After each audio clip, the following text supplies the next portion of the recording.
Саламатсыздарбы, құрметті Бөрлі колледжінің студенттері және оқытушылары. Елімізде болып жатқан төтенше жағдайларға байланысты сіздердің назарларыңызға келесі психологиялық кеңесімді ұсынамын. Өздеріңізге белгілі, адам денсаулығы екі топқа бөлінеді. Біріншісі физикалық денсаулық болса, екіншісі психикалық денсаулық. Осы физикалық денсаулық пен психикалық денсаулықтың айырмашылығы неде? Физикалық денсаулық біздің көзімізге көрінетін болса, психикалық денсаулығымыз көзімізге көрінбейді.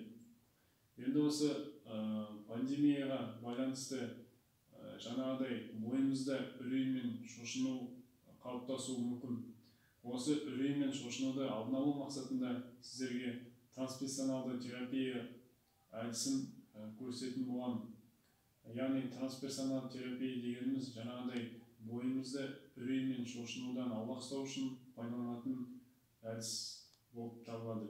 Енді түсіндіре кетсек, ең алғаш трансперсоналды терапия әдісін пайдаланған кезімізде үйдегі жаңағыдай теледидар, радиодан бөлек комнатада отыруымыз қажет. Және трансперсоналды терапия әдісін пайдаланған кезде ойымыз ешқайда бөлінбеу қажет.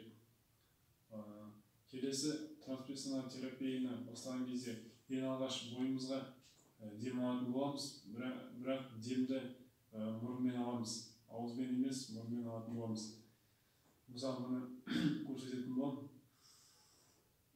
Демді алдыңыз, демді алған соң бірден шығармай, бойымызда 10 секундтай ұстап, жаңағы қорқыныш пен үрейді көз алдымызға елестетіп, ұсақтайтын боламыз.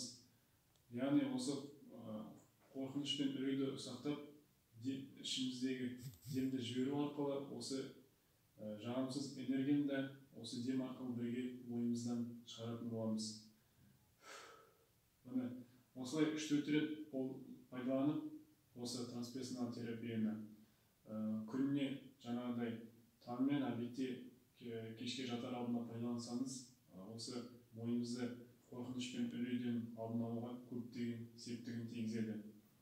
Яғни бойымыз қорқыныш пен жаңағы үрейден аулақ болатын болса, біздің психикалық денсаулығымыз да бірқалыпты болады.